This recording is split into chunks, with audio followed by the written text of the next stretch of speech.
जय हिंद दोस्तों। आप सबों को स्वागत करते हैं हम अपने इस यूट्यूब चैनल पर, जिसमें आज हम आप लोगों के लिए देखिए क्लास 10th का सब्जेक्ट सामाजिक विज्ञान यानी सोशल साइंस, समय 3 घंटा और पूर्णांक टोटल 80 का मॉडल क्वेश्चन पेपर 2023-24 का। ठीक है, अब देखिए इसमें क्वेश्चन नंबर 1 कह रहा है कि निम्नलिखित में कौन जैव संसाधन का उदाहरण है। जैव संसाधन मतलब जिसमें जान होता है, मनुष्य है, जल है और इसमें सूर्य ताप और लोहा है, तो सही आंसर इसका होगा मनुष्य। नेक्स्ट क्वेश्चन है कि मानव जीवन की गुणवत्ता और विश्व शांति बनाए रखने के लिए निम्न संसाधन के समाज में कैसे बंटवारा होना चाहिए। अमीर के हिसाब से, गरीब के हिसाब से, सरकार के हिसाब से, न्याय संगत मतलब सबको मिलजुल कर होना चाहिए। निकोबारी कबूतर किस जातियों की श्रेणी में आते हैं, तो स्थानिक जातियां। नेक्स्ट क्वेश्चन है निम्नलिखित में कौन सम्मिलित नहीं है। महानदी हीराकुंड परियोजना सही है। टांका भूमिगत जल टैंक सही है। इल्तुतमिश हौज खास ये भी सही है, लेकिन गंगा में जो है महाप्राण परियोजना नहीं है, ये इसका सही आएगा। रबी फसल किस ऋतु में बोया जाता है। रबी फसल मतलब क्या होता है, इसको शीत ऋतु, ठंडा ऋतु में। चाय किस प्रकार की कृषि का उदाहरण है, तो रोपण कृषि। नेक्स्ट क्वेश्चन, झारखंड के गुवा और नवा मुंडे में कौन सा खनिज पाया जाता है, तो लोहा का। निम्नलिखित में किसका परिवहन पाइपलाइन द्वारा होता है, पानी, कच्चा तेल, पेट्रोल, इस सभी का होगा। हमारे देश की 22 भाषा प्रमुख भाषाओं में संविधान को किस अनुसूची में रखा गया, तो 8वीं अनुसूची। नेक्स्ट है स्थानीय शासन व्यवस्था में कितना पद महिलाओं के लिए आरक्षित है, 1/3 यानी कि 1/3। अमेरिका में नागरिक अधिकार आंदोलन कब हुआ था, तो 1954 से लेकर 1968 तक। नेक्स्ट क्वेश्चन है भारत के राज्यों की विधानसभाओं में महिलाओं के प्रतिनिधित्व कितनी फीसदी है, तो 5% से कम। इनमें से कौन से देश में द्विदलीय व्यवस्था है, मतलब केवल इसमें 2 ही पार्टी है, तो अमेरिका में। नेपाल में राजतंत्र को किस वर्ष समाप्त किया गया, 2008 में। अब एक बोलिविया में पानी के निजीकरण के खिलाफ आंदोलन की अगुवाई किस संगठन ने किया था, फिडिकोर। केरल में शिशु मृत्यु दर कम होने का एक निम्नलिखित कारण कौन सा है। कम मृत्यु दर होने का कारण हो सकता है सार्वजनिक वितरण प्रणाली की सही क्रियान्वयन, उत्तम परिवहन व्यवस्था, शिक्षा एवं स्वास्थ्य जैसी मौलिक सुविधाओं की पर्याप्त उपलब्धता। इसी नंबर आएगा। निम्नलिखित में से किसे संगठित क्षेत्र में नियुक्त कहा जा सकता है, बहुराष्ट्रीय कंपनी का स्थायी कर्मचारी। नेक्स्ट है रोजगार से अधिक अवसर उत्पन्न करने के लिए निम्न में से कौन से उपाय किए जा सकते हैं। सिंचाई की सुविधा में वृद्धि, विद्यालय के अस्पताल की स्थापना, खाद्य संस्करण प्रणाली की स्थापना। इसमें 1, 2, 3 तीनों करना होगा। अब निम्नलिखित में से कौन से एजेंसी भारत सरकार की ओर से करेंसी नोट जारी करता है, तो नोट जारी करने का अधिकार केवल आरबीआई को, यानी कि भारतीय reserve bank of India, B number आएगा। अब नेक्स्ट है राम और श्याम, दो छोटे किसान जिन्होंने अलग अलग स्रोतों से 20,000 रुपया कर्जा लिया। राम ने 1.5% ब्याज प्रतिमाह की दर से व्यापारी से कर्जा लिया, जबकि श्याम ने यह कर्ज बैंक से प्रतिवर्ष 8 रुपये लिया। उपरोक्त आधार पर इनको कौन सा कथन सही है। हाँ, राम का हालात ज्यादा खराब क्योंकि वह ज्यादा ब्याज दे रहा है। नेक्स्ट है भारत सरकार ने सूचना का अधिकार आरटीआई नामक कानून कब लागू किया था, तो 2005 में, अक्टूबर 2005 में।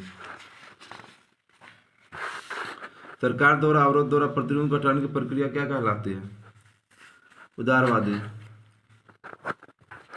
अर्नस्ट और अर्नस्ट रेनन किस देश के दार्शनिक थे, तो फ्रांसीसी थे, फ्रांस के थे। फ्रांसीसी क्रांति कब हुई थी, 1789, 1857, 1757, 1947, 1789 ईस्वी में।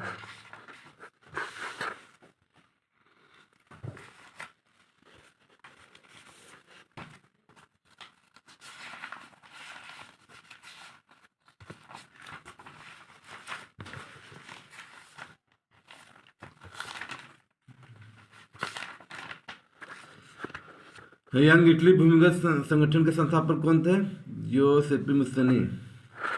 महात्मा गांधी अफ्रीका से कब लौटे थे, 1915 ईस्वी, जनवरी 1915 में।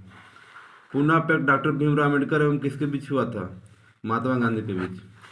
1890 में दशक में रिंडरपेस्ट नामक बीमारी किस देश में बहुत तेजी से फैली थी, अमेरिका।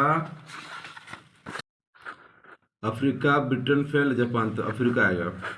निम्नांकित में से कौन देश मित्र राष्ट्र के पाले में था? ब्रिटेन।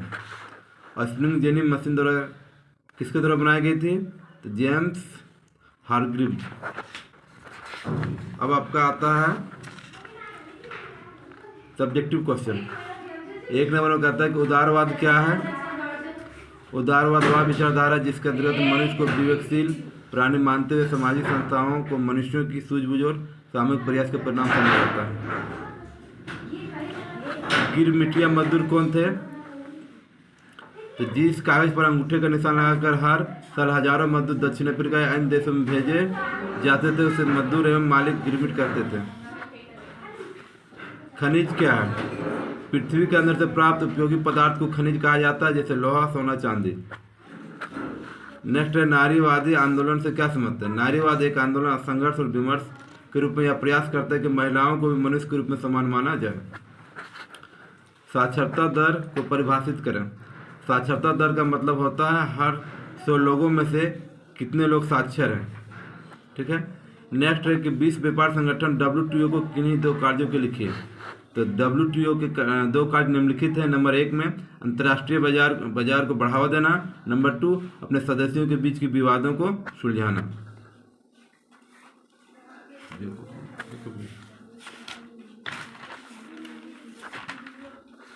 अब नेक्स्ट है कि जालियांवाला बाग हत्याकांड के संक्षिप्त टिप्पणी लिखें। ठीक है। तो देखिए यहाँ आंसर कर सन 13 अप्रैल 1919 ईस्वी को यह दुखद घटना घटी थी जब पंजाब के जालियांवाला बाग में लोग बैसाखी मनाने इकट्ठा हुए थे। तब जनरल डायर ने निहत्थे लोगों पर गोली चलाने का आदेश दिया था। नेक्स्ट है कि ब्रिटेन वुड्स समझौता क्या? कर यह समझौता 1944 ईस्वी में ब्रिटेन वुड्स न्यू हैम्पशायर में आयोजित संयुक्त मौद्रिक और वित्तीय सम्मेलन में 44 राष्ट्रों के 730 प्रतिनिधियों द्वारा बातचीत की गई थी। एक समझौता है। इस प्रकार इसका नाम ब्रेटन वुड्स समझौता हो गया। नेक्स्ट है भारत में लो एस के तीन वितरण क्षेत्र के नाम लिखें। तो उसमें आपका आएगा एक उड़ीसा, कर्नाटक, गोवा, तेलंगाना, झारखंड, छत्तीसगढ़ इत्यादि। नेक्स्ट है लोकतांत्रिक व्यवस्था की किन्हीं 2 चुनौतियों की चर्चा करें। लोकतांत्रिक व्यवस्था की 2 चुनौती निम्नलिखित है। एक निरक्षरता, गरीबी, महिलाओं के खिलाफ भेदभाव।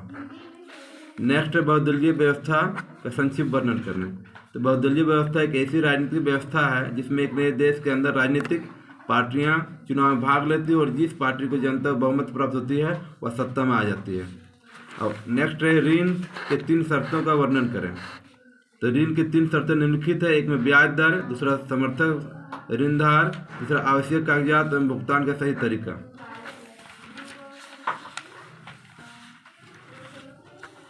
नेक्स्ट है मुद्रण संस्कृति में भारत में राष्ट्रवाद के विकास में क्या भूमिका थी?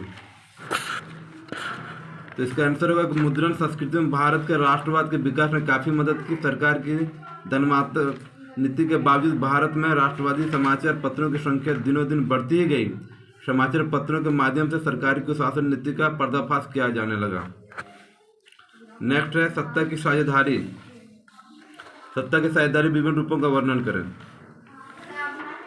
सत्ता की साझेदारी के रूप शासन के विभिन्न अंगों के बीच सत्ता का बंटवारा। सत्ता के विभिन्न अंग हैं विधायिका, कार्यपालिका और न्यायपालिका।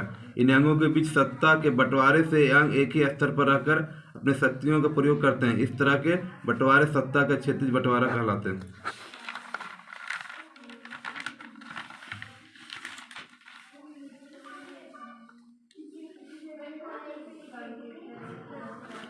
नेक्स्ट है भारत के मानचित्र कौन सा मतलब है? भारत के मानचित्र क्या है?